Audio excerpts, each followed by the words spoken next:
OK,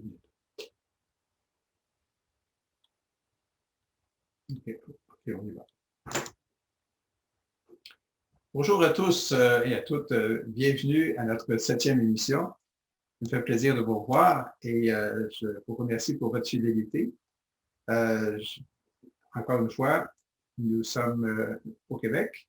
Mon nom est Christian Tremblay. Je suis du groupe Talent Québec au Réseau Québec ici. Et nous savons que nous sommes vus par vous en France, en Belgique, même au Brésil et en Espagne également. Alors, c'est formidable de voir cette auditoire. Alors, nous complétons bientôt notre série puisque la 8e sera la dernière pour l'automne. Et je vous rappelle qu'effectivement, nous sommes ouverts à recevoir vos commentaires cette semaine afin que la semaine prochaine, lors de la dernière émission, on ait déjà peut-être des propositions. Les choses certaines, c'est qu'on sera ouvert à les recevoir après même cette émission afin de pouvoir, avec vous, décider si nous continuons en janvier, ce que nous souhaitons, et selon les sujets que vous nous proposerez, ou on aura des propositions aussi à vous faire. Alors, ça nous permettra peut-être d'arriver peut-être à des conclusions dès la prochaine émission. Voilà. Alors, l'introduction étant faite, aujourd'hui, nous portons notre regard sur un changement radical qui doit s'effectuer bientôt, compte tenu que la Terre est dans une situation critique, un état critique. Alors, pour ce faire, on va d'abord indiquer est-ce qu'effectivement il s'agit bien d'un état critique. Je pense qu'on le sait déjà, mais on n'en prend pas, semble-t-il, la mesure. C'est ce que Benjamin Crème nous disait déjà il y a plusieurs années, alors on reviendra sur ça. Alors, j'aurai certains exemples à vous donner. Et après, on reviendra sur les valeurs créatives de l'ère du Verseau, afin de voir, et là, on l'avait vu à la 2e émission en septembre dernier, quelles sont les valeurs qui devraient nous inspirer pour le changement que nous allons voir comme étant inévitable et radical. Et on verra également ce que les maîtres et maîtresses nous en disent déjà, puisqu'évidemment, Alice Bailey nous avait déjà introduit au changement nécessaire, surtout des valeurs spirituelles. Benjamin Crème nous a mentionné que les maîtres étaient de retour. On en a parlé dès la première émission. Et l'enseignement des maîtres, et particulièrement de maîtresses, nous est déjà connu à travers, effectivement, les livres d'Alice Bailey de Benjamin Crème et aussi par Benjamin Crème comme étant des paroles mêmes de Maitreya. Je fais référence, entre autres, au message de Maitreya qui nous a été donné au début de son arrivée sur Terre, c'est-à-dire lorsqu'il a décidé de se manifester physiquement, comme les autres maîtres le sont. Aujourd'hui, on le sait, avec Maitreya, il y a 15 maîtres déjà qui œuvrent un peu partout, dont Maitreya est à Londres, Jésus, par exemple, est à Rome, mais ces maîtres-là, évidemment, parcourent et ont des contacts avec beaucoup de gens déjà pour enseigner d'une part, mais aussi pour travailler à présenter des propositions qui seront faites après que Maitreya se sera présenté, au moment qu'on appelle le jour de déclaration. Et enfin, des alternatives seront connues. Et déjà, je pense que l'humanité sera prête à recevoir ces messages qu'on connaît déjà et qu'on va rappeler brièvement afin de conclure sur ce qui se passe maintenant, les changements, un changement de paradigme et les principes sur lesquels on devrait se baser, toujours en accord avec les valeurs créatives de l'ère du Verseau et les messages des maîtres. Alors voilà nos énoncés pour cette émission. Alors, débutons maintenant. Et je vais débuter en rappelant un texte qui a été écrit dans le livre Mission de Maitreya, tome 2. Donc, ça a été publié avant la fin du dernier siècle. Et on nous disait déjà ceci.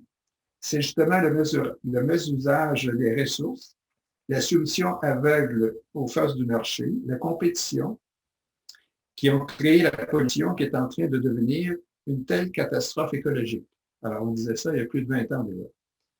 Nous empoisonnons notre planète si rapidement que si nous ne changeons pas très vite notre fusil d'épaule, il sera bientôt trop tard et les générations futures en souffriront d'une manière inimaginable. Alors déjà, un scénario était prévu et on peut penser que cet avis était utile, mais est-ce qu'il a été entendu? Alors, voyons ce qu'il y en est aujourd'hui, en l'an 2020. Alors, on va prendre quelques exemples et tout ce que je vais vous mentionner, pour ne pas me répéter, pour aller plus vite, viennent de déclins qu'on retrouve soit dans les rapports d'évaluation de différents groupes scientifiques, chercheurs ou des rapports de l'ONU. Alors, je ne répéterai pas à chaque fois la source, mais soyez certains que tout ce que je vais vous mentionner a été publié et connu.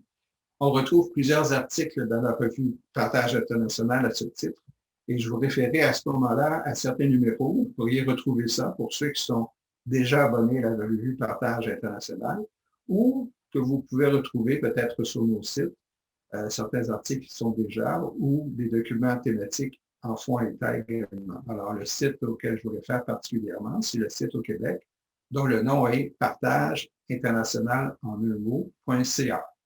Alors, les sources sont les suivantes, soit le rapport d'évaluation mondiale sur la diversité, l'Agence internationale sur l'énergie, le GIEC, évidemment, le rapport des scientifiques et des chercheurs, le Programme alimentaire mondial connu sous le nom de PAM, P-A-M, le FAO également, le rapport social mondial et d'autres que je vous citerai. Alors, voilà pour ce qui est des sources dont je parlais. Alors, commençons tout de suite par la crise du réchauffement climatique. On connaît l'accord de Paris. Et je vous rappelle, l'accord de Paris en 2015 concluait à 6 grands objectifs. Alors, je vous les rappelle rapidement. D'abord, limiter le réchauffement climatique bien en dessous du seuil de 2 degrés. Aujourd'hui, ce qu'on nous dit, c'est que déjà 1 degré est atteint et que si nous ne changeons pas, c'est-à-dire si nous ne diminuons pas les sources de CO2, on atteindra à la fin du siècle 4 degrés, ce qui serait évidemment catastrophique parce que déjà 2 degrés, c'est trop. 1,5 serait l'idéal, évidemment, en prenant pour acquis déjà les changements seront là.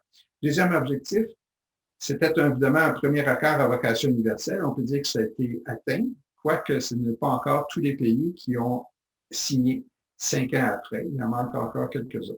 Troisième, aider les pays en développement. Les pays riches promettaient de donner 100 milliards aux pays pauvres. Est-ce que ça a été fait? On y reviendra. Ensuite, des responsabilités communes, mais différenciées. Alors, est-ce que c'est appliqué? Encore une fois, on y reviendra. Et enfin, un monde sans carbone d'ici l'an 2100. Et ça supposait qu'il fallait aller rapidement. C'est-à-dire l'objectif, c'était de diminuer de 40 à 70% d'ici l'an 2050. Il ne fallait pas évidemment attendre à l'an 2100 pour atteindre cet objectif-là. Alors, voilà pour ce qui est de l'accord de Paris. Et aujourd'hui, qu'est-ce qu'on en dit de la situation aujourd'hui? C'est la suivante. Alors, je lis encore ce qu'on en dit. Malheureusement, 5 ans plus tard, puisque nous sommes rendus en 2020, l'humanité est loin de se conformer aux objectifs fixés afin de limiter le réchauffement à plus ou moins 2 degrés, ce qui permettrait d'empêcher l'aggravation du réchauffement climatique et des effets extrêmes sur le monde entier. Et ce qu'on dit aussi, la dernière décennie a été la plus chaude jamais enregistrée et les concentrations de gaz à effet de serre continuent d'augmenter. Alors, on voit que l'accord de Paris n'est pas suivi, on ne diminue pas les effets du CO2 rapidement et en plus de ne pas baisser, il continue d'augmenter. Alors, je prends quelques exemples des effets de tout ça. Quelques exemples suffiront, je pense. On n'a pas beaucoup de temps, puis je pense qu'on va être facilement au fait de la situation. Alors, prenons pour acquis la banquise de l'Arctique. On dit qu'elle fond à une vitesse dramatique. Des chercheurs sont partis 1 an sur un bateau, ont fait des recherches et c'est leur conclusion. On nous dit aussi que le réchauffement de l'océan Atlantique est sans précédent et ça n'a jamais été aussi haut depuis 3000 ans. On est en mesure d'évaluer ça. Et ce réchauffement de l'océan Atlantique a des effets sur la température et le climat de l'hémisphère nord, faisant en sorte que les ouragans qu'on voit normalement à l'automne dans les Caraïbes, évidemment un peu plus haut, sont maintenant plus intenses et plus nombreuses. C'est ce qu'on appelle les ouragans. Alors, donc, on le voit déjà d'ailleurs, parce qu'au moment où on se parle, il y a déjà 9 ouragans qu'on compte, et c'est déjà beaucoup. Il y en a d'autres qui vont filer. Et enfin, l'humanité émet 100 fois plus de CO2 que tous les volcans réunis. Alors, voilà, on est dans une situation dramatique. Alors, ces exemples-là me permettent de conclure que les scientifiques disent la Terre est entrée dans un cycle continu d'augmentation de température et une partie importante de la planète sera désormais plus viable. Alors, on peut imaginer ce que cela voudra dire pour l'ensemble de l'humanité. Une autre conclusion, c'est que les effets extrêmes prévus en question, c'est-à-dire que les changements climatiques auront des effets extrêmes sur l'état de la planète. Et on donne comme exemple de plus en plus de feux de forêt. Et on le voit d'ailleurs, qu'est-ce qui s'est passé en Australie et en Californie en particulier, mais il y en a eu évidemment beaucoup d'autres aussi. Puisque la Terre se réchauffe, donc elle est dans une situation où ça se dessèche, les forêts sont vulnérables et un moindre tempête crée un feu de forêt et c'est difficile de l'éteindre après. Évidemment, la déforestation a des effets énormes par la suite. De sorte que les dommages climatiques nous coûtent de plus en plus cher et ce sera encore le cas, tel que prévu d'ailleurs, si on ne faisait rien. Alors voilà, pour ce qui est du réchauffement climatique. Passons maintenant à la crise, j'appelle ça des crises, la crise de la biodiversité. Qu'est-ce qu'on peut en dire de ce côté-là? En 2019, un autre rapport nous dit que 1 million d'espèces sont en danger d'extinction à cause du seul développement humain. Donc, c'est l'homme qui est responsable de cette extinction, ce qui est énorme. Et en plus, les services écosystémiques sont évidemment aussi mis en péril. C'est important. Ça veut dire plusieurs choses. Et on peut, sans en décrire tous les effets, imaginer les effets importants de cette perte énorme. La pollution, évidemment, augmente. Prenons pour acquis, dans cette perte des écosystèmes, un autre exemple, la pollution des mers. La pollution des mers, on en dit la chose suivante, à titre d'exemple, en Méditerranée, il y a des millions de particules plastiques par kilomètre carré. Ces minuscules plastiques polluantes sont, selon les derniers rapports, 25 fois plus importantes que ce qu'on imaginait, faisant en sorte que cette pollution marine, plastique, affecte les écosystèmes, la faune et la santé humaine. Fin de la citation. Je vous laisse, on reviendra sur la conclusion qu'on peut en tirer. On passe tout de suite à une prochaine crise.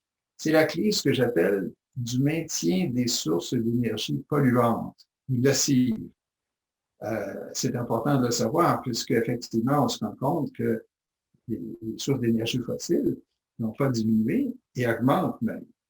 Alors, je vous donne des exemples suivants.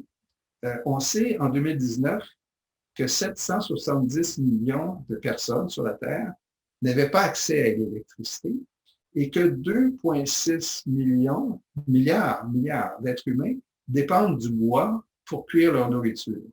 Donc, on imagine bien que ce bois étant utilisé par autant de gens qu'il y a le phénomène suivant de déforestation qui est en cause, évidemment qui est un autre élément d'extinction, comme on en a parlé tout à l'heure, et qu'en plus, évidemment, les gens qui voudront avoir une autre source d'énergie utiliseront probablement plus le charbon, qui est en hausse et non pas en diminution.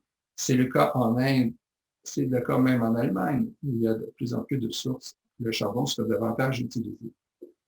Et qui a pour effet, évidemment, de créer cette source de pollution énorme qu'est le CO2, venant du charbon particulièrement. Un autre exemple, même si on réussit à baisser les sources de pollution, il y a le fait aussi du phénomène de la migration des gens vers les villes. Alors, comme les villes sont polluées, on en conclut que bientôt, en l'an 2030, 850 millions de plus de gens seront dans des sources, donc seront exposés à un environnement pollué. Un autre exemple, la production d'énergie nucléaire, on prévoit qu'elle augmentera de 15% dans les prochaines années. Et on sait très bien par Benjamin Clem que cette source d'énergie nucléaire apporte une pollution qu'on ne connaît pas et qui est importante au point que ça affecte la santé de tous les êtres humains sur Terre et qui serait, entre autres, à l'origine des cancers, de l'Alzheimer et de plusieurs maladies aussi. On reviendra sur cet aspect dans la prochaine émission pour voir comment on peut contrôler et qui peut contrôler ces effets nocifs de l'énergie nucléaire.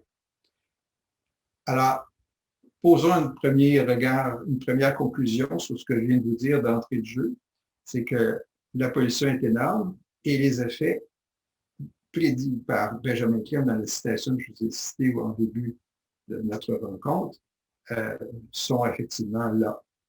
Alors, il y a une dévastation donc des milieux naturels, il y a une perte d'écosystèmes, il y a une continuité de la pollution qui a pour effet une surconsommation, un pillage, un gaspillage et, à titre d'exemple, la pollution du plastique dans les mers, c'est tellement important qu'on a appelé ça, pour ce qui est du Pacifique, parce qu'il y en a un peu partout sur la Terre, un 7e continent.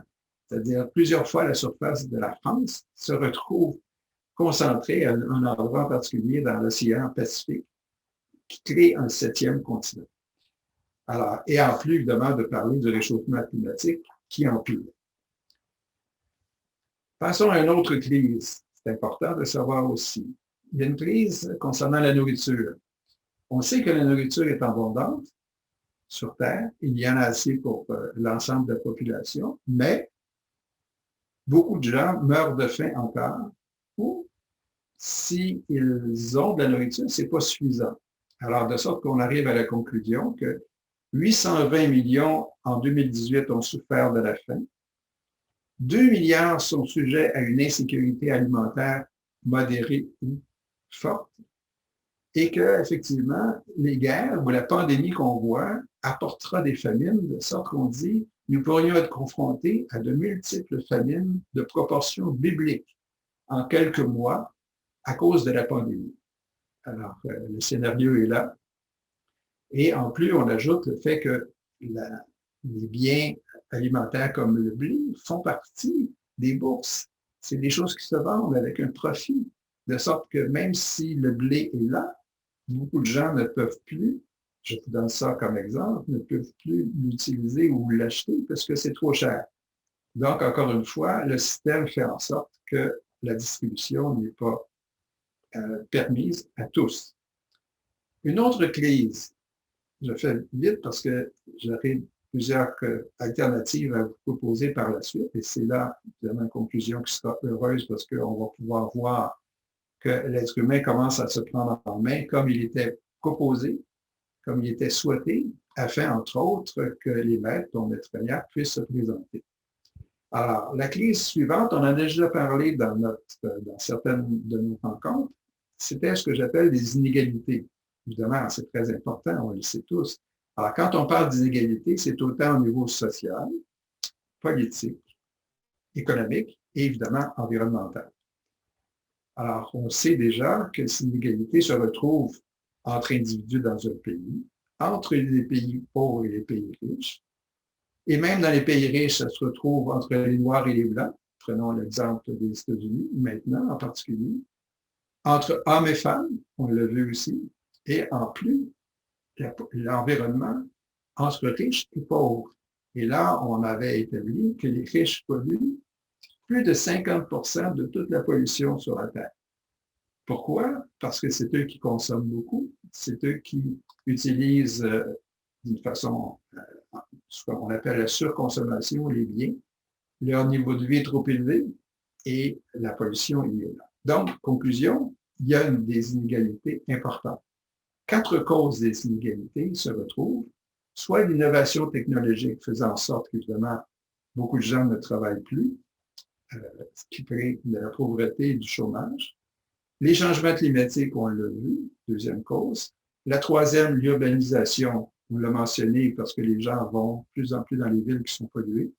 Et enfin, l'immigration internationale. Ça, on l'a vu en Europe en particulier, mais on va le voir de plus en plus. Pourquoi? Parce qu'entre autres, une partie de la Terre sera invivable. Alors évidemment, les gens n'auront pas le choix que de quitter l'endroit où ils vivent pour trouver un sort meilleur pour leur vie.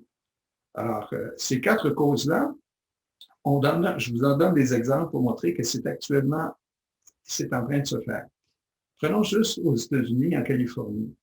Il y a un article qui s'intitule « Les exclus de l'Eldorado » qui date d'octobre ce mois-ci, qui nous disent la crise des sans-abri. La crise des sans-abri, c'est qu'on arrive à voir qu'en bas dans la baie de San Francisco, en bas de certaines régions, c'est-à-dire que je dis en bas parce que c'est près de l'eau, et dans la montagne se retrouve la maison des milliardaires, il y en a beaucoup aux États-Unis, mais les gens en bas, ce sont des gens qui sont évidemment peu de moyens, ce sont des sans-abri, et ils constituent des bidonvilles comme on le retrouve dans les pays du tiers-monde. Alors, on voit qu'un pays riche n'est pas exempt de cette situation d'inégalité qui est évidemment épouvantable. On en conclut dans l'article que je viens de lire que la situation est aujourd'hui pire que jamais, tant pour la protection des gens touchés que par la profondeur de la misère humaine. Alors, j'en dis pas plus. Pour ce qui est des Noirs et des Blancs, ce qu'on a dit aussi, je vous le rappelle, c'est que plusieurs décennies après la fin de la ségrégation, l'écart entre les Blancs et les Noirs persiste, voire se creuse dans tous les domaines. On parle bien des États-Unis. Un autre rapport nous dit que 70 de la population mondiale, l'accroissement des inégalités augmente. Et c'est toujours au profit du 1 Ça nous vient du rapport social mondial. Un autre exemple, compte tenu que les biens de base alimentaires sont, entre autres, font partie de la bourse, sont cotés en bourse, évidemment, ça fait en sorte qu'on retrouve des biens qui sont inaccessibles, non abordables. Et on constate aussi que l'aide qui est donnée par les pays riches aux pays pauvres, finalement, n'est pas suffisant. Pourquoi? Parce qu'avec tous les retours, les prêts que les pays pauvres doivent payer en retour de dons ou d'investissements des pays riches, les pays pauvres donnent beaucoup plus que ce que les pays riches ont donné. Alors, on conclut que pour $1 donné aux pays pauvres, ils en retournent 24 $. Donc, c'est finalement, encore une fois, les pays pauvres qui subventionnent les pays riches. Donc, les pauvres sont toujours plus pauvres et les riches, toujours plus riches.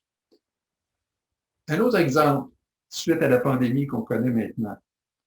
La pandémie, évidemment, on imagine que ça va permettre aux gens, avec tout l'argent qui est maintenant déployé pour permettre une réhabilitation de la relance économique, que ça pourrait aider. Et la prise de conscience, peut-être débute maintenant, permettrait de voir les choses changer. Est-ce que c'est le cas? Alors, voyons voir. Pendant la pandémie, donc revenons en mars dernier, mai, juin, avril, mai, juin, les grandes entreprises, je parle de ce qu'on appelle les GAFA, on parle de Google, on parle de Microsoft, ces grandes compagnies-là, ou Amazon, etc., ont vu leur profit quintupler. Plus que ça, des centaines de milliards de plus de profit. Pas leur profit, mais de plus que leur profit habituel, seulement en quelques mois. Qu'en est-il arrivé de ces milliards-là? Eh bien, on a fait le calcul et on dit, qu'est-ce qui a été redistribué par ces grandes entreprises? Je prends juste ces exemples-là. Alors, d'une part, les profits se retrouvent dans les paradis fiscaux, se retrouvent dans les pays où l'impôt est limité. Il n'y a pas d'impôt universel pour ces entreprises-là dont les profits viennent un peu partout. Alors, conclusion, c'est que les riches, pendant la pandémie, ont donné aux autres 0,01% de leur profit. C'est ainsi dire qu'on peut mentionner que les riches n'ont rien donné. Ils ont gardé tout le profit et, évidemment, les inégalités sont de plus en plus importantes. Et ceci en période de pandémie. Alors, prenons un autre exemple.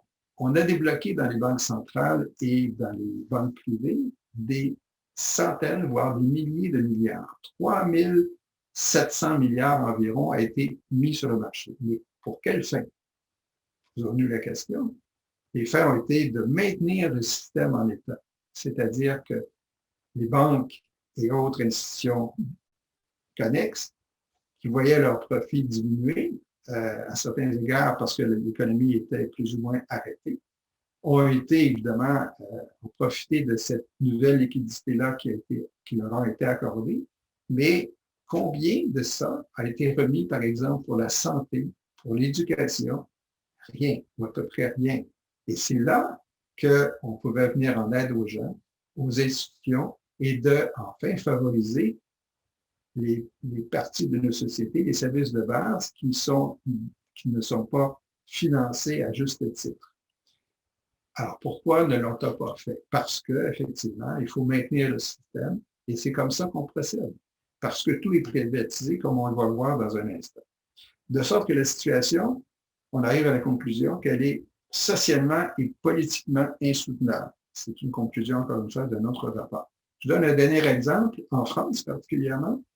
Le groupe Challenge est arrivé à la conclusion que les 500 plus grandes fortunes françaises qui ont augmenté de 210 à 730 milliards, tout ça en une période de 10 ans, de 2010 à 2020. Et qu'aujourd'hui, ça représente 30 du PIB, cette fortune-là. Pourtant, est-ce qu'ils ont payé l'impôt à juste titre? Est-ce qu'ils ont affaire et investi? Évidemment, la réponse est non. Alors, quelles sont les réflexions qu'on peut faire suite à cet état de fait? Et j'aurais pu donner d'autres exemples, mais on serait là encore pour longtemps. Alors, les réflexions sont les suivantes, c'est qu'aujourd'hui, on voit qu'évidemment, le système économique est par définition inégalitaire, parce que les riches sont toujours plus riches, les inégalités sont importantes et de plus en plus importantes. On a pour cause, évidemment, le système tel qu'on le connaît, qu'on appelle, dans certains cas, le système néolibéral ou le système capitaliste à votre guise. Mais enfin, c'est fondé sur le privé et les banques privées. Donc, l'État n'a pas de contrôle sur ces institutions et l'État n'a pas le choix, comme tous les individus, de faire appel à ces institutions privées pour avoir les emprunts, le crédit dont on a besoin. L'État n'est pas en cause. L'État ne peut pas, par la Banque centrale, donner de l'argent directement là où la population ou les services en ont besoin. Tout passe par ces sociétés privées. Évidemment, dans certains cas, suite à la pandémie, on l'a vu, comme au Canada, des montants ont été apportés soit à titre d'assurance chômage ou simplement de donner une source monétaire aux gens qui n'avaient plus d'emploi. Mais c'est une mesure temporaire. À date, ce n'est pas permis que ce soit permanent. Et on verra dans les alternatives que c'est peut-être là une solution, c'est-à-dire d'avoir un revenu minimum garanti, universel, pour tous et chacun. Mais, encore, si le système demeure tel quel, selon l'approbation de ces grandes banques privées, prenons certains exemples dans le passé. En 2008, lors de certaines crises, prenons simplement 2008, on sait qu'il y a une crise monétaire internationale. Certaines banques importantes, comme les États-Unis, ont fait faillite. Qu'en était-il de ces banques-là? On s'est rendu compte que presque 100% de leur avoir était spéculatif. Et c'est pour ça, d'ailleurs, que, puisqu'ils prenaient des risques importants et qu'ils grossissaient toujours leur avoir sur des risques, ils sont arrivés à constater qu'ils prenaient trop de risques, et puis là, ils n'avaient plus la capacité de continuer, puisque, évidemment, l'économie s'est mise au ralenti pendant un certain temps. Alors, comment une banque qui fait ses avoirs seulement par spéculation, au détriment, évidemment, des autres et de toute la population générale, peut apporter une valeur propre à l'humanité, si on regarde ça dans son ensemble? Évidemment, la réponse, c'est non. Et qu'est-ce qu'on a fait en 2008? On a aidé ces banques-là. Les autres banques, on a réhabilité en mettant d'autres argents en quantité. Donc, c'est encore une fois le public qui a payé pour ça. Et tout simplement pour maintenir à flot un système qui, à l'évidence, n'est plus celui qui a pour objectif d'aider et d'abord d'éviter les inégalités et d'aider évidemment la population en général par un partage. Donc, on arrive dans un cul-de-sac. Pour nous et pour beaucoup d'économistes, nous sommes dans une situation où on n'a pas le choix que de penser qu'un changement radical est important à ce titre. C'est-à-dire qu'on constate un effondrement du système, effondrement voulant dire qu'on se rend compte que c'est un cercle vicieux dans lequel nous entrons. On a donné de l'argent aux banques si on revient à 2008, mais on ne leur a rien demandé en retour. On ne leur a pas demandé de changer leur façon de faire, d'arrêter de spéculer, d'ouvrir la porte au crédit pour l'amélioration des conditions de tous, financer des énergies renouvelables, etc. Rien n'a été imposé, de sorte que le système continue et sera encore une fois, sans doute, dans une situation identique, pouvant prévoir d'autres crises à venir. Donc, les gens sont de plus en plus, c'est-à-dire l'inégalité est de plus en plus criante, on l'a déjà vu. Ce système-là, en bref, le système néolibéral fonctionne dans la mesure où il y a de plus en plus, où il y a toujours des biens à consommer, il y a toujours une croissance à apporter, mais là, on se rend compte qu'on ne peut plus. On ne peut plus. Si tout le monde avait le même niveau de vie que les Américains, il faudrait non pas une terre, mais 4 terres pour subvenir aux besoins de tout le monde avec ce niveau de vie-là, qui est celui de la moyenne américaine, juste à titre d'exemple. Évidemment, c'est impossible parce que la terre est finie, donc les ressources sont finies. Actuellement, on vit avec les c'est-à-dire qu'on prend plus de ressources que la terre peut nous en donner. Donc, si ça continue comme ça, on va arriver forcément à constater que le changement est inévitable parce que la Terre n'aura plus les ressources pour l'ensemble de l'humanité, même si, en principe, elle l'aurait si chacun ou la moyenne de la population générale abaissait de beaucoup le niveau de vie en limitant les besoins et en limitant les productions inutiles.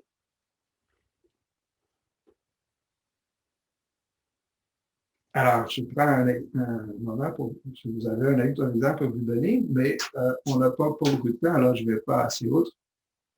Alors, qu'en est-il pour ce qui est du gouvernement? Je vous disais que les pouvoirs publics n'ont pas accès au crédit, c'est les institutions privées. Pourquoi un changement ne serait-il pas possible à ce niveau-là? On y reviendra plus tard, mais la question se pose. Prenons juste l'accord de Paris. Est-ce que ça a été respecté? Par exemple, est-ce que les 100 milliards dont je vous parlais au début ont été payés? Ce n'est pas le cas. Est-ce qu'on a abaissé le taux de CO2? Ce n'est pas le cas non plus. Est-ce qu'on a priorisé le développement durable? À peine. Et enfin, est-ce qu'on a pris au sérieux les avis des scientifiques montrant que la situation allait de pire en pire? Effectivement, non. C'est-à-dire que quel gouvernement a dit oui, on va changer? Quel gouvernement ou quelles nations se sont mis ensemble pour faire les changements importants? Ce n'est pas encore le cas.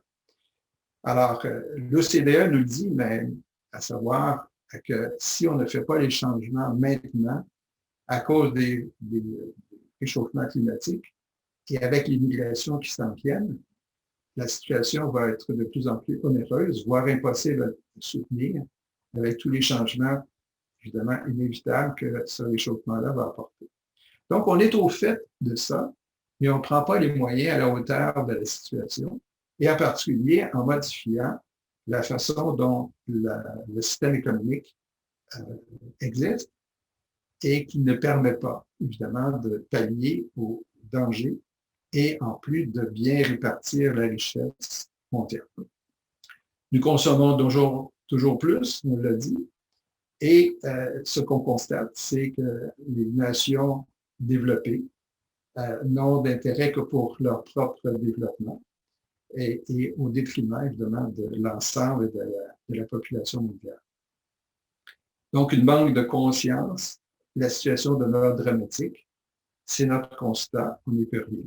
La Terre est dans un état critique et notre système est en cause. De sorte que je vous montre un texte au départ, une première fiche qui fait un petit résumé de cette situation-là, à guise de conclusion à l'étape où nous en sommes dans notre présentation. Et pour m'aider, ma collègue qui vous montre ces fiches-là Maintenant, lira cela et ça vous permettra de vous reposer de ma voix. Alors, voilà, le texte s'appelle Le choix de l'humanité. Alors, le choix de l'humanité. Nous sommes aujourd'hui témoins d'une polarisation qui oblige l'humanité à faire un choix. Si terribles sont les dangers du mode de vie actuel que l'esprit de l'homme se révolte et aspire à la nouveauté.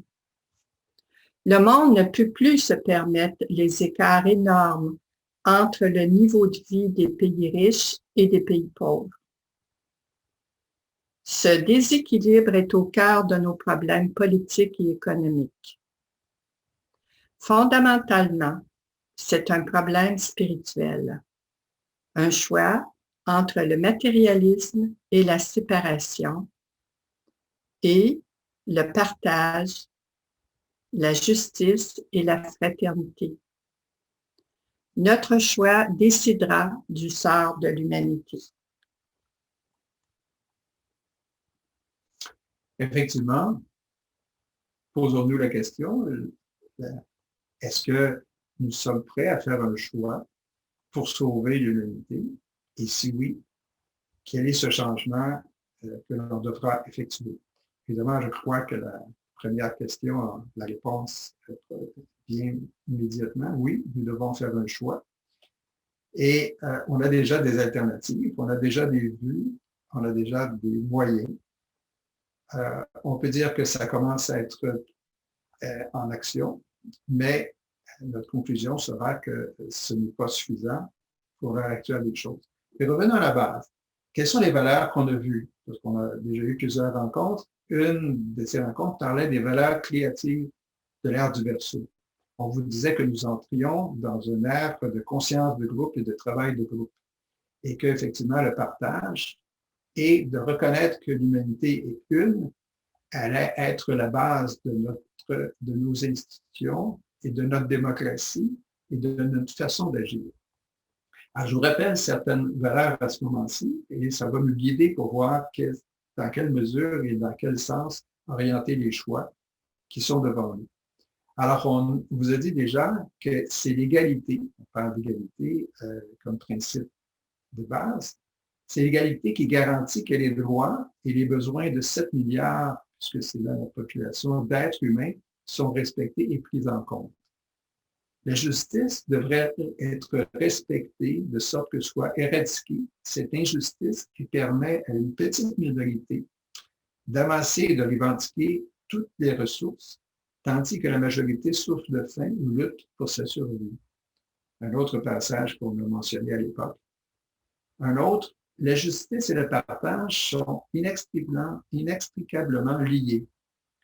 L'un ne peut exister sans l'autre.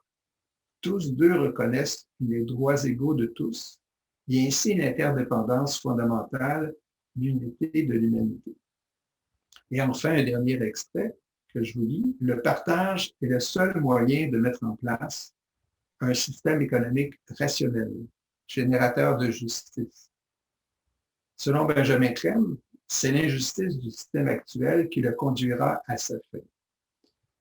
Alors déjà, Benjamin Crème nous montrait que nous ne pourrions pas arriver à une justice, à un partage, à une égalité, sans remettre en cause le système actuel. On parle du système politique, mais on parle aussi du système économique, évidemment, et avec toutes les manifestations ou les encadrements sociaux importants qui en découlent.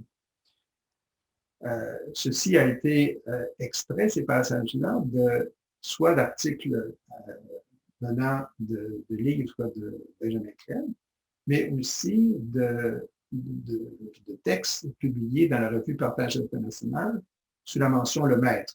Le Maître était celui qui était en communication télépathique permanente avec Benjamin Crème, un des maîtres dont on parle, et qui a inspiré Benjamin Crème pendant toute sa vie publique, c'est-à-dire au moment où il a fait mention, qu'il a révélé, comme Alice Bailey l'avait dit avant, l'existence des maîtres, leur retour, leur présence, et qu'il ne faisait part également par ces prédictions que le maître lui présentait de ce qui allait se passer ou non.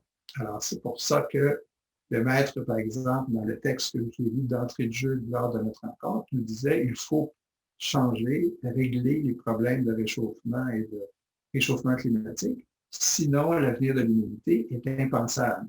Nous allons disparaître. D'où le titre de notre rencontre, notre thème. L'humanité est à la croisée des chemins, c'est-à-dire partager ou disparaître.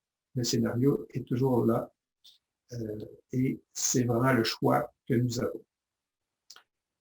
Les maîtres sont de retour. C'est ce que Benjamin Clem nous dit. 15 maîtres sont déjà parmi nous.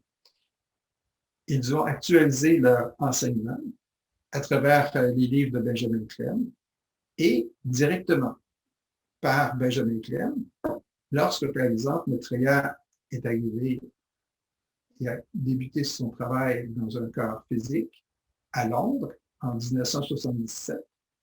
Il a donné 140 messages sur une période de 4 ans, entre 1977 et 1981, par l'intermédiaire de Benjamin Clem, par télépathie mentale. Ces messages ont été reproduits dans un livre qu'on appelle les messages de Maitreya.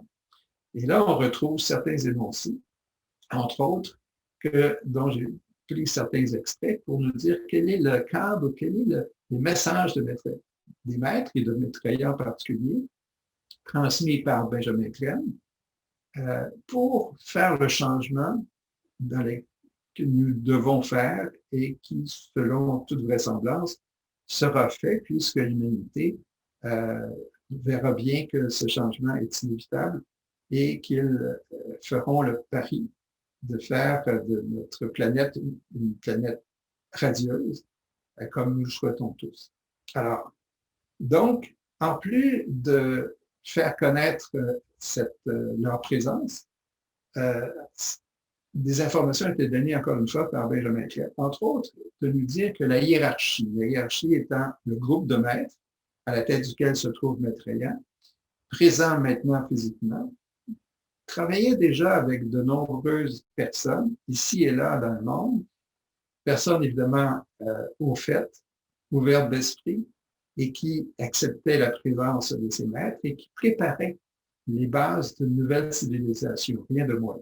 Évidemment basée sur des systèmes bien différents de ceux qu'on connaît et dont on a déjà certains paramètres dont on va parler. Mais, donc, n'oublions pas que ce travail-là est en train de se faire et on en verra les fruits bientôt, lors de l'émergence des maîtres et le jour de l'évaluation, au moment où Maitreya se présentera. Donc, Benjamin Clem nous dit que pour une réorganisation radicale des structures économiques, doit avoir lieu sur le principe du partage. On est d'accord? C'est un élément à reconnaître d'entrée de jeu. Ensuite, Maitreya nous dit l'homme est le seul responsable de son autodestruction. Donc, c'est lui qui est le seul responsable de rebâtir ce qu'il aura détruit. On sait, je fais allusion à ce qu'on a mentionné déjà, il suffit de 3,5% de la population qui est motivée et active pour revendiquer les changements et obtenir satisfaction. Si on regarde dans les 100 dernières années, notre conclusion est la suivante, c'est que les mouvements de protestation, les manifestations ont porté fruit dans l'ensemble, beaucoup plus que tout autre combat agressif voulant dire par la guerre ou par les conflits armés. C'est les conflits non violents qui ont eu un succès beaucoup plus grand. Alors, en ayant en tête ce principe, on peut penser qu'on a déjà ici, maintenant, à travers les manifestations qu'on voit un peu partout, un pouvoir. Et ce pouvoir-là, on doit l'utiliser. L'autre critère ou l'autre principe, c'est évidemment renoncer à la guerre. C'est le premier élément. Si on renonce à la guerre et que tous renoncent à la guerre, on libère toute l'énergie qui est actuellement prise pour payer les armements ou simplement pour utiliser un bon nombre de soldats, etc. et que cette énergie-là, que cet argent-là soit mis au profit évidemment du développement durable et au profit de l'ensemble de l'humanité par une distribution juste. Alors, la règle de base, c'est de renoncer à la guerre et on va s'en dire. Aussi, on doit accorder à l'ONU, c'est ce qui nous est suggéré aussi, un pouvoir plus grand en regard de la pacification, c'est-à-dire qu'un conflit sera réglé par la diplomatie et cette organisation internationale, à travers elle et ses filiales, si on veut dire, pourra arriver à agir de façon plus efficace que maintenant, parce qu'on lui donnera le pouvoir de le faire. C'est-à-dire que le tout ne sera pas limité à la vie de quelques pays actuellement, par exemple, dans le Conseil de sécurité, qui réglera le tout sans le régler, puisqu'effectivement, les conflits se retrouvent là et chacun paralyse l'autre. Ce conseil-là devra être éliminé au profit de l'Assemblée générale qui, elle, gérera la pacification quand il y a lieu, mais aussi la gestion de tout, y compris, par exemple, de la distribution des biens en surplus des pays riches aux pays pauvres. Alors, je vous donne un exemple de ça. Maitreya nous dit la priorité par une autre fiche. La priorité au départ doit être donnée au règlement de la faim dans le monde et de l'environnement. Alors, une fois qu'il se sera manifesté, il nous dira que ce sont là les priorités et on agira tous ensemble dans ce domaine-là, entre autres, mais en premier. Alors, je vous laisse prendre ce texte que ma collègue va vous lire. Les priorités de Maitreya, la nourriture et l'environnement. Le Nobel de la paix au Programme alimentaire mondial.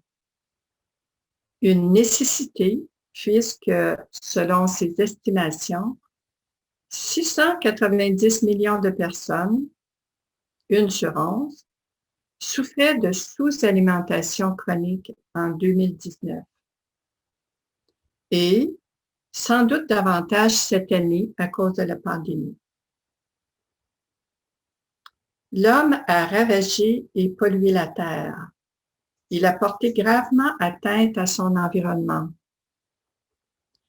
Il lui faut maintenant considérer comme une priorité absolue de réparer ce qu'il a endommagé et de rendre sa santé à sa planète souffrante. L'urgence de la tâche à entreprendre nécessite une action immédiate. Rares sont ceux qui prennent la mesure des dommages déjà occasionnés.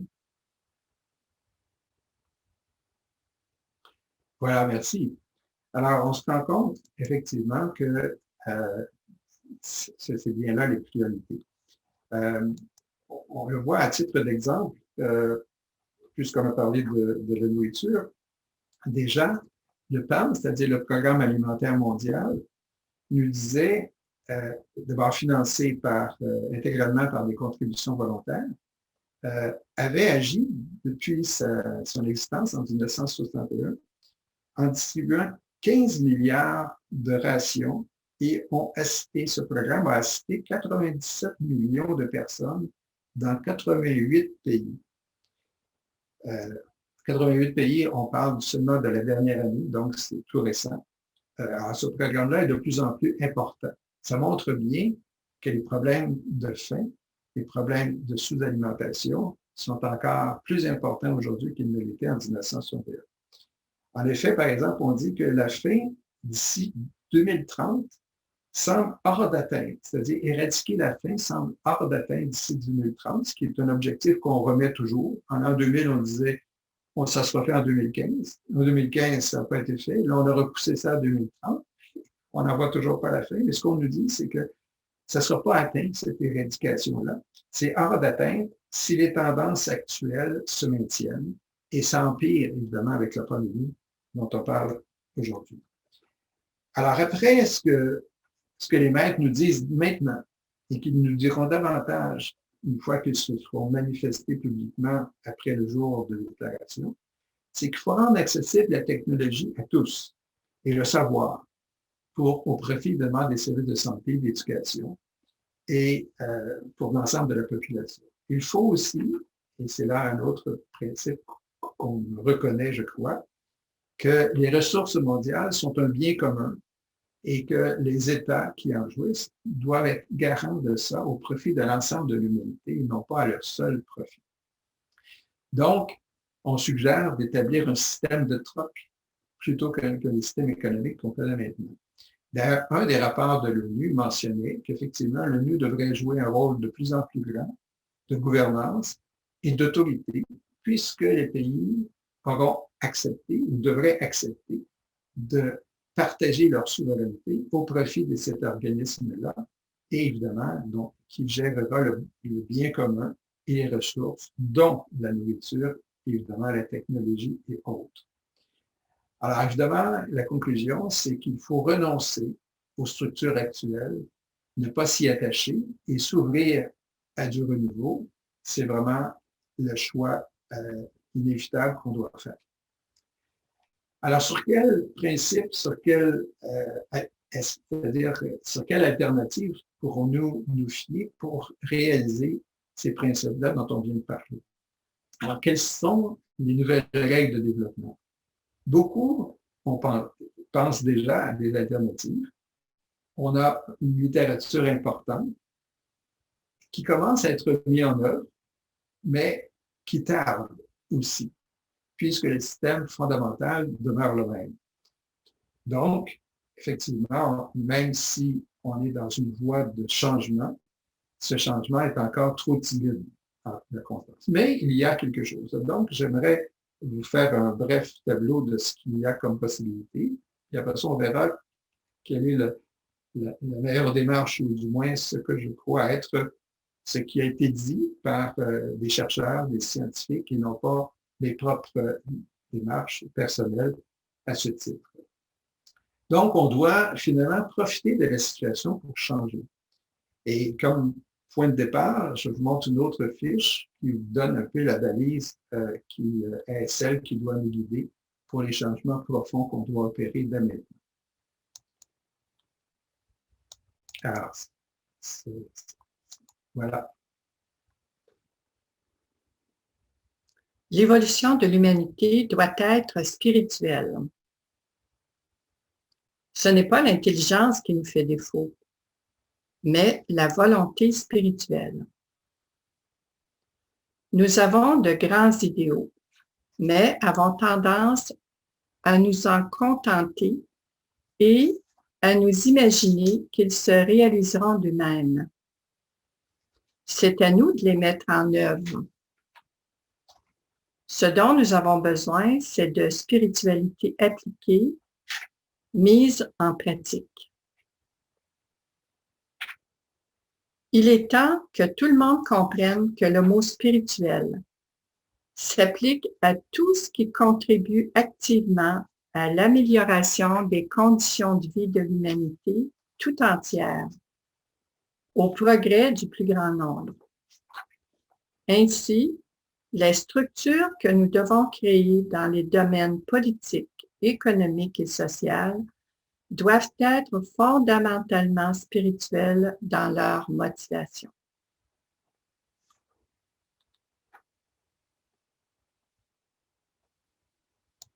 Merci.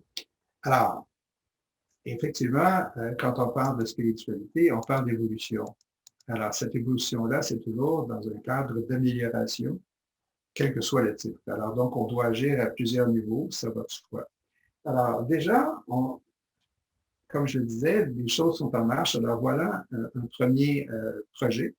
C'est de passer d'une consommation linéaire des ressources à un mode de développement circulaire avec comme philosophie ce qu'on appelle la philosophie de la suffisance et de voir les choses de façon globale.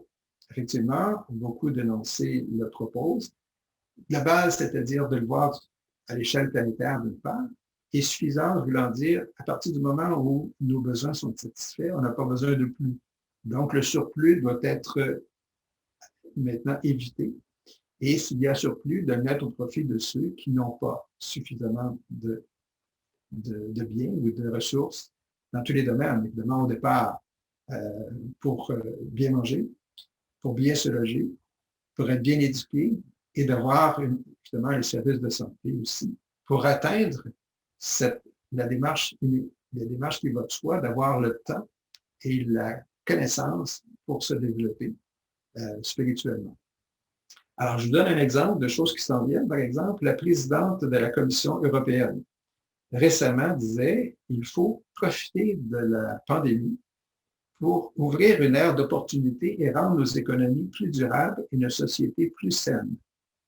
Elle nous dit aussi vouloir taxer le charbon, promouvoir les énergies renouvelables, stimuler l'économie circulaire et promouvoir la nature. Alors, c'est un exemple et on espère que cette politique-là sera mise en marche. Ensuite, l'Agence internationale de l'énergie nous dit établir une politique volontariste et un scénario durable.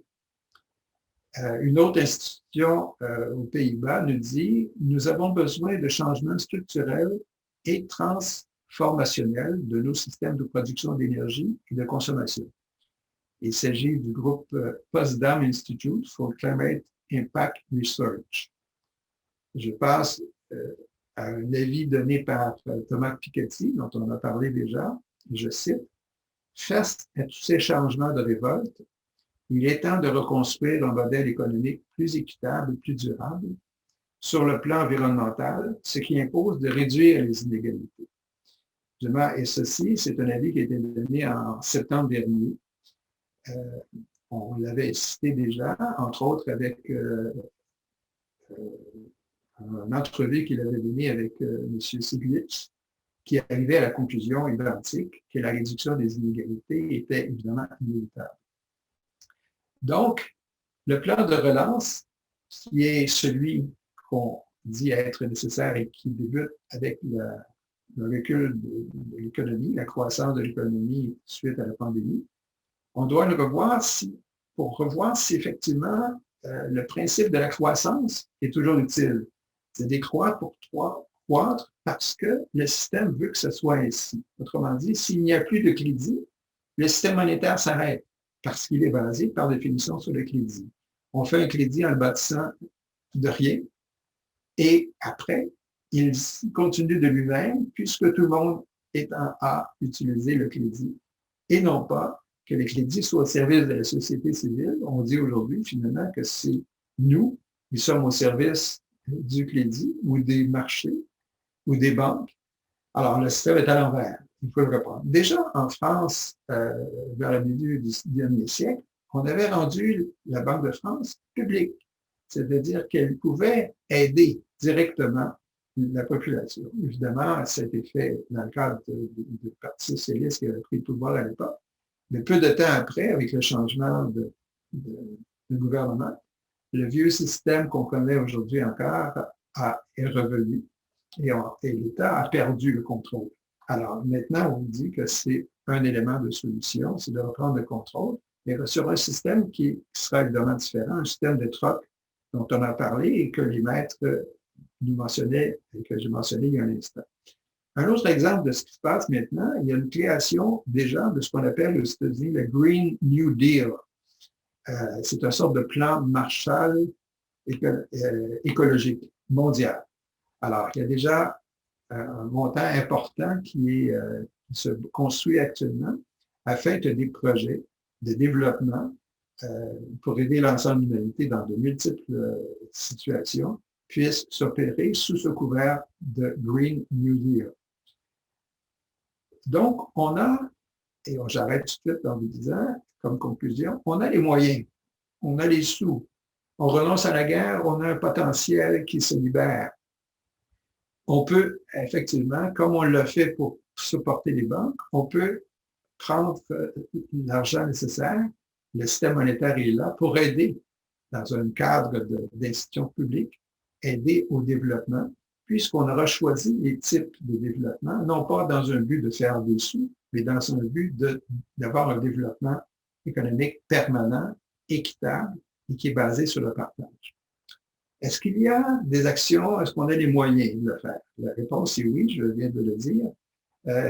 Et on se base sur, évidemment, la règle de base qui est de réduire les inégalités par définition, c'est-à-dire abaisser le niveau de vie des gens qui en ont trop au profit des autres, mais en changeant de système par définition. Alors, c'est pour ça que Thomas Piketty nous dit, puis je vous en ai déjà parlé, qu'on doit se libérer des idéologies du système néolibéral, qui est à la base de ce système qui arrive, on l'a vu, à un cul-de-sac. Donc, se libérer des idéologies. C'est bien d'ailleurs ce que Maitreya nous suggérait, on l'a vu il y a un instant. Donc, Thomas Piketty nous dit, et je reprends ces termes, le but est d'équilibrer et de faire circuler le pouvoir. Et c'est en circulant ce pouvoir-là qu'on empêche ce qu'on appelle les hyperconcentrations, c'est-à-dire le 1%. Et donner l'exemple, par exemple, de grandes sociétés où le conseil d'administration pouvait être composé des travailleurs en question et non pas et que les décisions soient prises non pas au seul profit des actionnaires. Parce qu'effectivement, aujourd'hui, ce sont les actionnaires qui sont devenus les dictateurs puisqu'ils en veulent toujours plus et les sociétés, au lieu d'agir pour le bien commun, même si ce n'est pas toujours là leur motif de base, du moins ne peuvent-ils pas le faire, puisque c'est le seul profit qui est l'objectif de ces grandes sociétés. Donc, redistribuer la richesse. Effectivement, le rapport international sur les inégalités en 2018, alors il nous disait, entre autres, et je reprends, de mettre en place un registre mondial des titres financiers permettant d'identifier les détenteurs. Cela permettrait de porter un coup sévère à l'évasion fiscale, au blanchiment d'argent et à la montée des inégalités. Effectivement, s'il n'y avait pas ce refuge où les grandes richesses se retrouvent, sans contribution du tout au bien-être de la population, ces refuges-là disparaissant, on retrouverait un potentiel énorme et qui doit être mis au profit de l'ensemble de l'humanité, permettant effectivement au départ de réduire, sinon de faire disparaître les inégalités et de permettre évidemment que les ressources soient mises au bon endroit et toujours dans le cadre des limites de la Terre et de la suffisance, selon le principe que j'ai mentionné tout à l'heure. Alors, Thomas Piketty suggère aussi, et je vous cite, « C'est en ayant recours à des prélèvements exceptionnels sur les plus aisés que l'on a éteint les grandes dettes publiques de l'après-guerre et que l'on a rebâti le pacte social et productif des décennies suivantes. » Alors, à ce moment-là, on a effectivement eu un impôt important sur la richesse et ça a permis de rebâtir la société. Pourquoi ne le ferions-nous pas aujourd'hui? Donc, une véritable relance sociale et économique est possible dans la mesure où les objectifs de base sont unis, les principes de partage et de justice. Et c'est là la première conclusion. Je vous donne une autre idée qui revient un peu partout dans beaucoup d'écrits, c'est d'établir un revenu de base universel, ce qu'on a appelé RBU. C'était suggéré par des économistes, des universitaires, et spécialement maintenant, pendant la pandémie.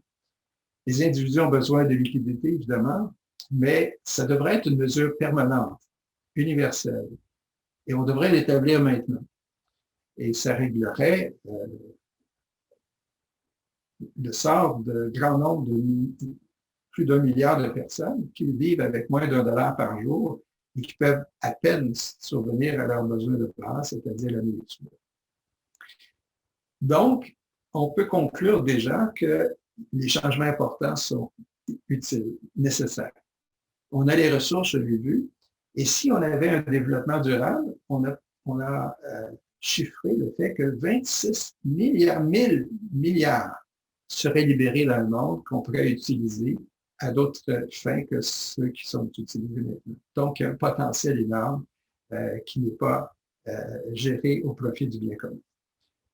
Donc, créons un système monétaire au service général, et c'est là le principe de base, comme changement inévitable.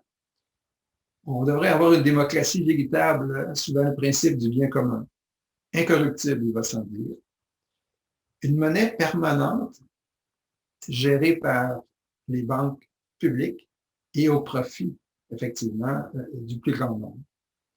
Une monnaie locale aussi. On l'a vu d'ailleurs, ça existe dans certains cas. Pour ceux qui ont vu le documentaire Demain, on allait voir ça dans certains milieux, je me souviens entre autres au Royaume-Uni, mais ailleurs aussi, il y a un système de monnaie locale. Autrement dit, les gens entre eux, consommateurs et producteurs, se partagent les biens. Il y a ce qu'on appelle une économie circulaire et au profit, effectivement, d'un développement local où tout le monde y trouve son compte aussi. Alors, on appelle ça la monnaie locale avec un système d'échange local aussi, évidemment. Un revenu de base permanent, je l'ai mentionné il y a un instant. Ensuite, concernant la démocratie, une démocratie participative. C'est-à-dire que certains suggèrent même que les élus soient tirés au sort et qu'ils ne peuvent pas se représenter après le terme pour lequel ils sont élus, afin qu'il y ait toujours du nouveau et afin que les gens qui seraient choisis soient indépendants et agissent pour le bien commun. Donc, une démocratie directe aussi. Ça fait partie de la valorisation de la nouvelle pensée alternative, mais qui a une base économique importante, c'est-à-dire bien appuyée. Et je vous suggère de lire un peu. Vous avez même dans les derniers articles, même tout récents, il y a quelques semaines, beaucoup de propos à ce sujet-là. La revue Partage international reprend plusieurs de ces nouveaux concepts et il suffit juste de regarder un peu pour s'en convaincre. Alors, il y a déjà des démarches qui sont en cours. Je vois que le temps file. Je vais en faire état seulement de quelques-uns pour vous montrer effectivement que on a déjà des solutions qui sont en cause. Je vous parlais tout à l'heure du Green New Deal, je ne reviendrai pas. Prenons l'exemple de la Convention citoyenne pour le climat en France, où 150 citoyens ont présenté des propositions et interpellé le gouvernement afin que, enfin, on agisse en regard du réchauffement climatique.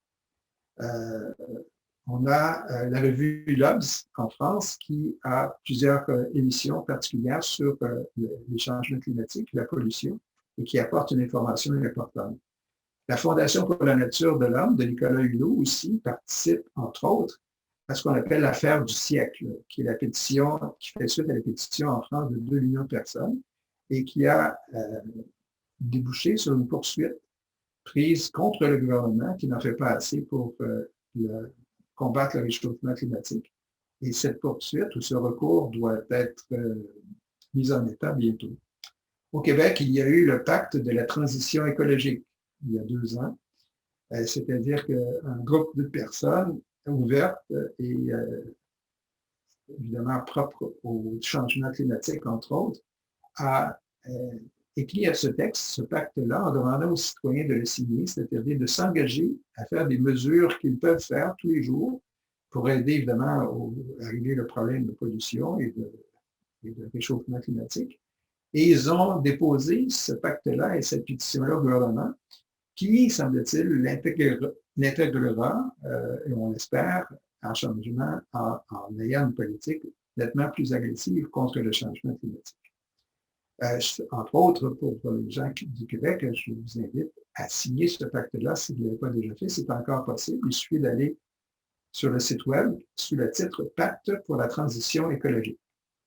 Ensuite, évidemment, il y a eu de nombreux documentaires qui font état de la situation et des alternatives. Il y en a un dernier qui vient de paraître la semaine passée au Québec qui s'appelle « Le prix à payer » et qui montre évidemment le désavantage fiscal ou l'avantage fiscal, autrement dit, que les grandes sociétés multinationales se servent, entre autres par les paradis fiscaux, évidemment, pour éviter de payer et de rendre leur profit au service par l'impôt juste de l'ensemble de la population mondiale. La jeunesse est mise à contribution. De plus en plus de jeunes agissent, et on l'a vu, il y a en plus des manifestations, comme on le voit un peu partout, il y a des différents petits projets qui, par exemple, apporte du côté agricole, une politique maintenant de conservation et de milieu où les engrais chimiques sont bannis pour arriver à un retour à la terre et un développement durable. Il y aurait beaucoup d'exemples que je pourrais vous donner, mais je passe outre puisque le temps nous manque. Il y a eu aussi des démarches institutionnelles qui sont utiles à connaître. Les partis européens verts évidemment ont pris beaucoup plus d'importance. On a accordé récemment au Programme alimentaire mondial, le PAM, le prix Nobel de la paix. C'est une reconnaissance que le politique est là et qu'on peut agir et qu'on devrait en faire mieux, comme on l'a dit. Il y a l'Union européenne qui va consacrer des milliards d'euros à la transition énergétique. On doit l'appuyer. Le prix Goldman pour l'environnement, dont on fait état dans la revue Partage international, montre qu'il y a beaucoup de gens qui agissent dans plusieurs milieux un peu partout dans le monde et qui sont reconnus par les prix, les différents prix qui sont accordés dans le cadre de ce qu'on appelle les prix Goldman. Je vous citerai certains sites web où on peut retrouver effectivement beaucoup de choses qui se font, comme par exemple change.org. Il y a Common Dream, qui est un autre site. Il y a évidemment le réseau Action Climat, la Croix Verte, on le connaît, dont Jimmy Carter est à la base avec Gorbatchev pour régler les conflits mondiaux. La Fondation Carter, qui va de soi, qui est le pendant de ça. L'autre site qu'on connaît bien avec des groupes qui se font voir dans des exploits pour bien montrer qu'il faut changer nos règles, qu'on appelle Extinction Rebellion, ou Extension Rebellion, si vous permettez, si vous préférez. Alors, les démarches sont là et on a le choix d'agir soit en regroupant ce qui se fait déjà, en se regroupant ce qui se fait déjà, ou en s'inspirant pour agir dans notre propre milieu. Alors, je vous montre une autre fiche qui indique un peu le paramètre du renouveau. Et je pense que ça va faire état à ce que vous connaissez déjà, mais c'est intéressant de se le rappeler. Alors, voici le texte qui est le renouveau inspirant en action. Le renouveau inspirant en action. Toute expérience de communauté, de générosité, où les gens s'occupent les uns des autres, toute expérience de notre nature divine indique que le monde qu'on nous a présenté comme normal est inacceptable. Et nous n'avons pas à choisir cela. Ce qui m'importe, c'est la justice climatique et la survie de la planète. Notre civilisation est sacrifiée pour permettre à un très petit nombre de personnes de continuer à gagner énormément d'argent. Notre biosphère est sacrifiée pour que les riches des pays comme le mien puissent vivre dans le luxe. Ce sont les souffrances du plus grand nombre qui paient pour le luxe du plus petit nombre. Nous sommes venus vous dire que le changement arrive, que vous le vouliez ou non. Le vrai pouvoir appartient au peuple. Merci. Alors, vous avez reconnu là, le dernier texte qu'on vient de lire, un extrait d'un discours de Mme Thunberg, la jeune adolescente qui se fait connaître un peu partout dans le monde. Elle est venue à Montréal, entre autres, lors de la manifestation où plus de 2 millions de personnes se sont réunis pour l'entendre concernant évidemment le problème du réchauffement climatique. Vous voyez que donc, tous peuvent participer à ce renouveau-là. Et il y a eu d'autres exemples qu'on pourrait noter. Prenons par exemple Stéphane Hessel, on s'en souvient, qui était à la base il y a quelques années du mouvement Indignez-vous. Son petit texte a inspiré beaucoup de gens. Il avait 95 ans, je crois, ou du moins plus de 90 ans lorsqu'il a écrit ça. Alors, pour montrer que autant les jeunes que les plus vieux peuvent contribuer de mille façons.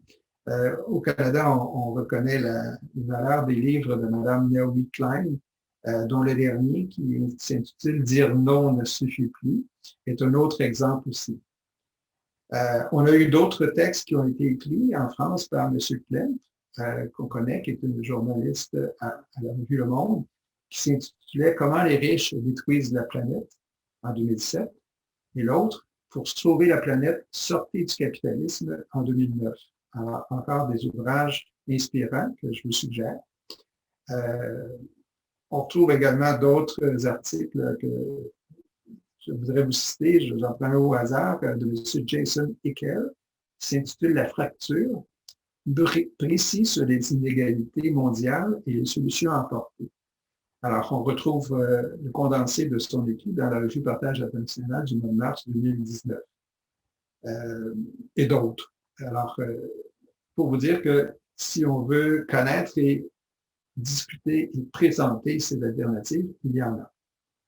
Donc, c'est à nous d'agir pour changer. Et là, je vous rappelle certaines notions importantes pour nous guider, pour vous guider, pour guider, je pense, l'humanité, pour faire son choix que je vous ai indiqué être inévitable, c'est-à-dire de partager pour éviter de disparaître, parce qu'on veut d'ailleurs vivre dans une société où le partage, la justice, la fraternité et la paix seront maintenant accessibles et prioritaires pour un développement spirituel, comme on l'a vu aussi.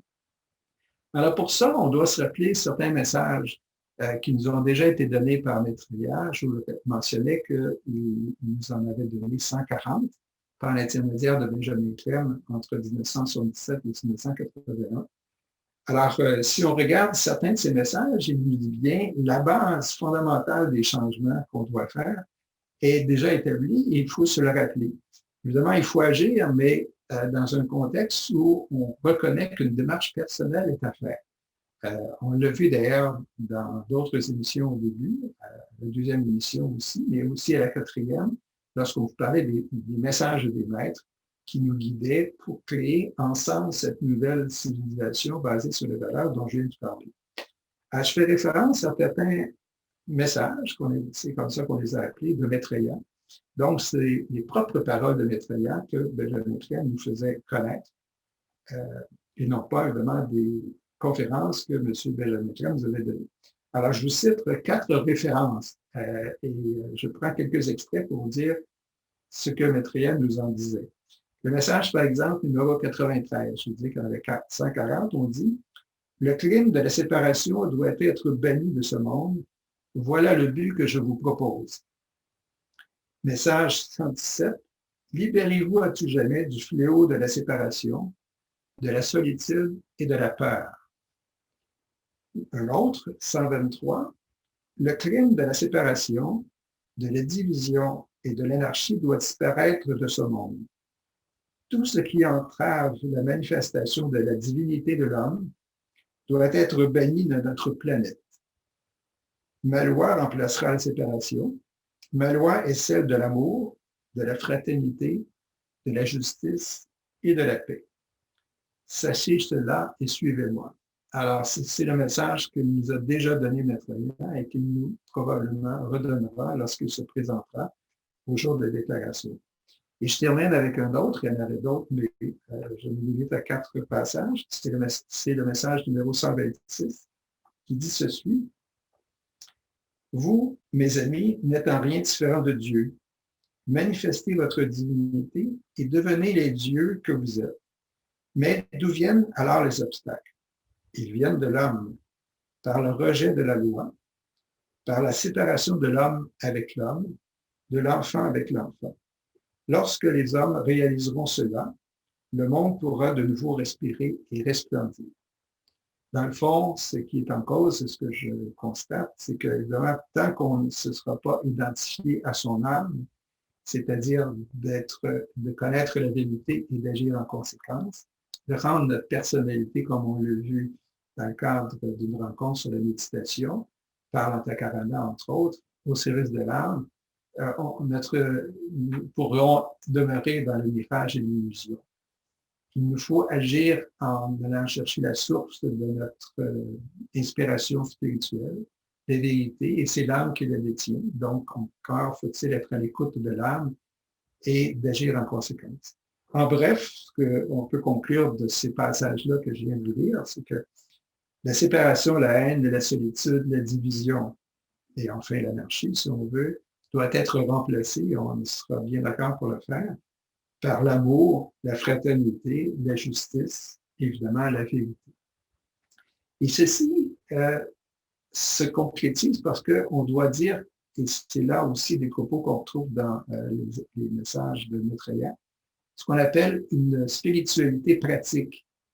Cette spiritualité-là se vit donc au quotidien, dans une démarche personnelle, mais dans une démarche de groupe de plus en plus, puisque nous sommes maintenant dans la conscience de groupe de l'ère du Verseau, et qu'on agit en groupe, et cette action-là est beaucoup plus efficace, et la conscience se développe, et c'est une conscience de groupe qui est importante, et qui sera celle qui établira les valeurs de l'ère du Verseau, les valeurs de base d'une nouvelle civilisation. Donc, chacun doit faire entendre sa voix, on doit mentionner son désaccord s'il en est, et aussi des alternatives, comme je vous l'ai proposé. On doit, et pas oublier qu'on est aidé pour ce faire. Maitreya et les maîtres nous envoient de l'énergie. La nouvelle énergie créatrice des valeurs du Verseau dont je faisais état tout à l'heure est là pour nous appuyer dans notre démarche.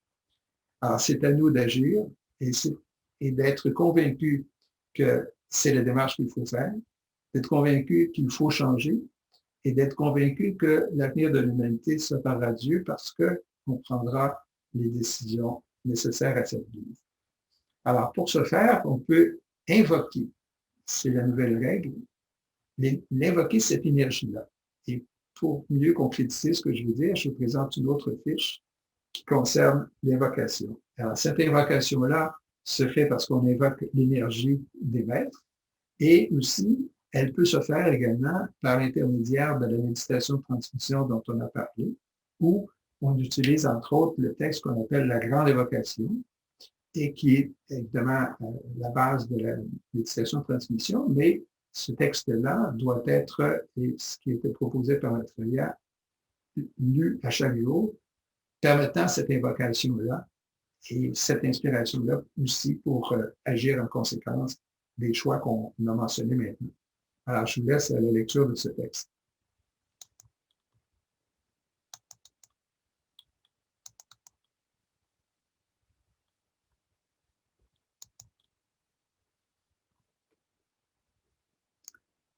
L'urgence d'agir pour un changement radical. La compréhension que l'humanité est une et que son avenir passe par tous, l'établissement du partage en tout pour permettre la justice et la paix,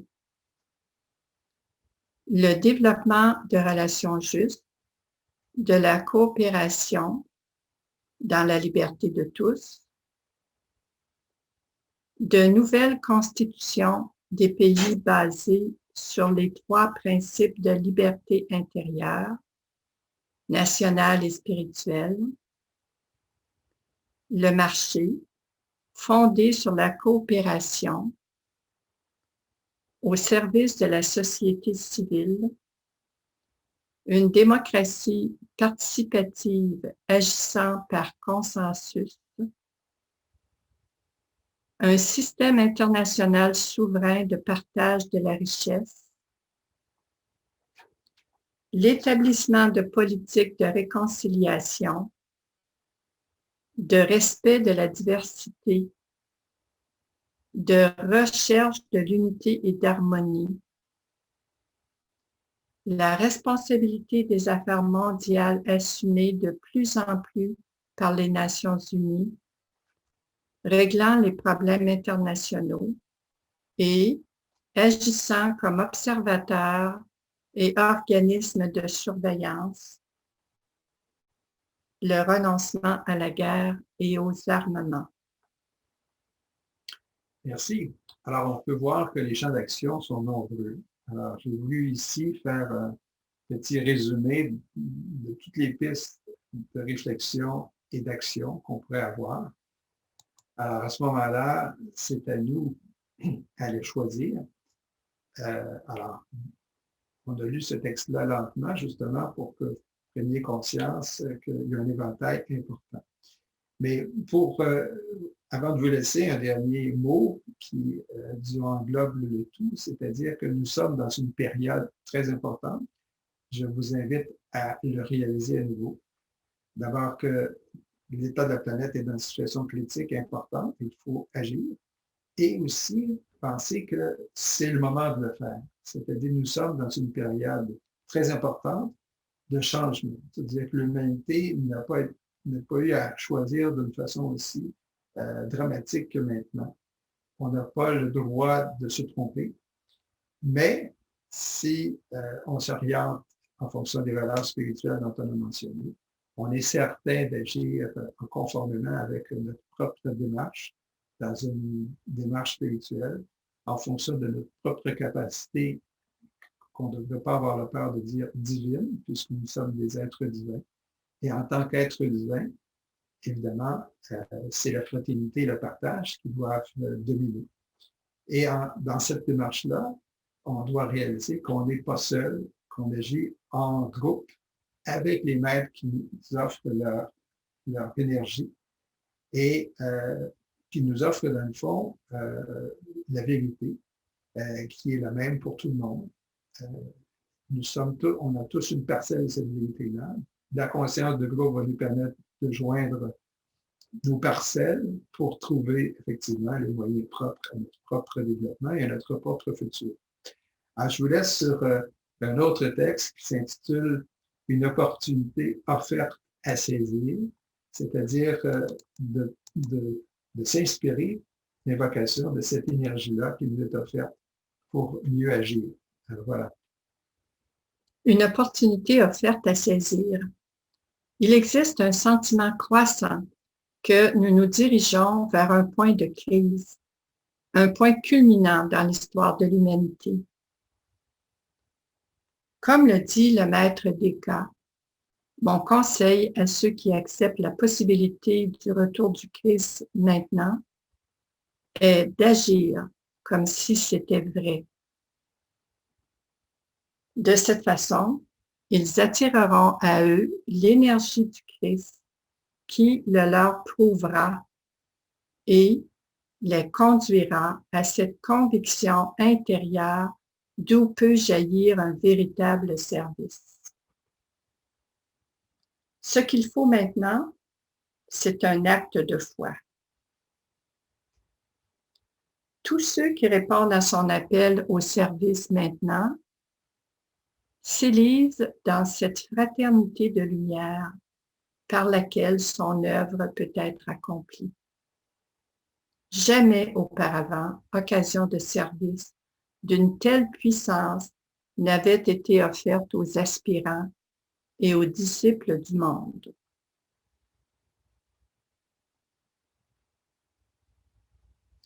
Voilà, merci. Alors, je vous souhaite cette inspiration-là dont on vient de parler. Et je pense que c'est dans ce cadre-là que nous sommes conviés. Et c'est à nous de saisir cette opportunité et d'agir en conséquence. Alors, quant au reste, la conclusion de notre propos d'aujourd'hui, c'est la vôtre. Ce sera celle de votre réflexion et de votre action. Alors voilà pour notre rencontre d'aujourd'hui. Merci de votre attention. On se retrouve la semaine prochaine, dimanche le 25 octobre, pour une dernière rencontre. Et d'ici là, encore une fois, je vous rappelle que nous attendons vos commentaires afin de voir s'il y aura une suite et quelle est la suite en question. On aura une proposition à vous faire. On aura également tenu compte de ce que vous nous aurez écrit, soit d'ici le 25 ou par la suite. Alors, donc, avant la fin de cette année, on pourra être fixé sur d'autres rencontres, évidemment, qui n'auront lieu qu'en janvier prochain, en 2021 déjà. Voilà. Alors, on vous montre, en terminant, toujours la revue Partage international, qui est celle il y a un livre de Benjamin Clem, dont on a parlé. Évidemment, ce qui nous a inspiré aujourd'hui, c'était particulièrement l'émission de Maitreya, tome 2 et tome 3, également les enseignements de la sagesse éternelle. Pour ce qui est des livres d'Alice Bailey, évidemment, beaucoup ont été écrits, beaucoup de choses proviennent du retour du Christ. de l'extériorisation de la hiérarchie, livre que vous avez au début de la liste que vous avez devant vous, et évidemment l'éducation dans le nouvel âge également.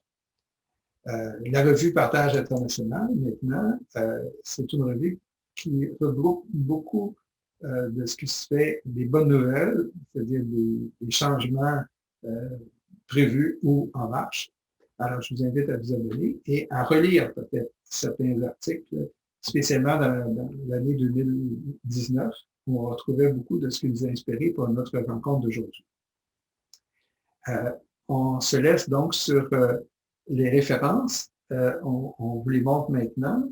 Pour aller ou pour nous donner vos commentaires, vous avez notre site partageinternational.ca et comment vous inscrire pour que vous puissiez être avec nous, pour que vous le savez déjà, mais pour que d'autres puissent être avec nous à la prochaine occasion. Vous avez la référence en bas. Et si vous allez sur notre site partageinternational.ca, vous avez toutes les informations à ce titre aussi. Et enfin, voilà l'énoncé de notre prochaine rencontre, notre dernière, la 8e, qui a pour titre « Comment sera la vie pendant l'ère du Verseau ». Alors voilà, on vous attend donc la semaine prochaine. À nouveau, merci et à bientôt. Au revoir.